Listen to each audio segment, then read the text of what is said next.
Você sabia que você pode estar fazendo isso e nem sabe? Olá, eu sou a doutora Vanessa, já se inscreve no canal, ativa o sininho, dá um like que eu tenho certeza que as informações que você vai receber aqui são muito preciosas. Hoje eu vou falar de uma das coisas que mais afeta os pacientes, principalmente adultos, mas hoje já atinge muitas crianças, que é o bruxismo. O bruxismo mais comum acontece durante a noite. É uma desordem funcional que está diretamente relacionado à genética e principalmente estresse, depressão e ansiedade. Toda aquela carga de tensão que você está vivendo durante aquele dia ou aquele período, ele vai ser descarregado à noite, rangendo os dentes. Como você está raspando um dente contra o outro de uma forma contínua, isso provoca um desgaste dentário e, conforme o tempo, também pode provocar dores e problemas na ATM.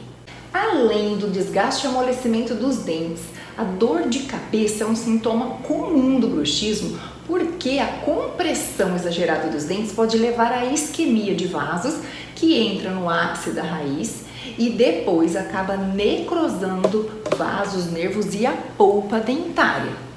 Quando ele já está um pouquinho mais avançado, ele já pode causar dores no ouvido, zumbido e também dores no pescoço, na face, estralos na ATM e até alterar o sono. E como que você vai ficar sabendo se você tem bruxismo ou não?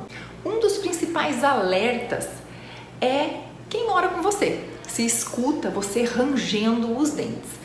Uma outra possibilidade é quando você vai ao dentista, mas daí o quadro já deve estar com alguma consequência, que seria o desgaste dentário.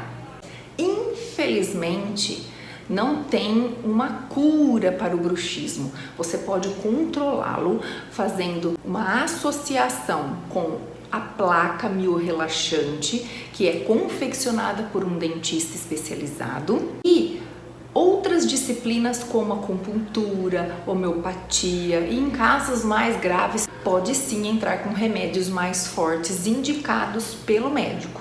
O bruxismo mais comum é o bruxismo noturno, mas existe também o bruxismo diurno. Este você consegue controlar quando você está apertando ou rangendo, conscientemente você consegue parar. Já o noturno já não tem o controle, por isso para todos que têm bruxismo é indicado sim a confecção da placa para evitar que se piorem os sintomas ou as consequências. Então visite seu dentista e já se inscreva aqui para que isso não aconteça com seus dentes.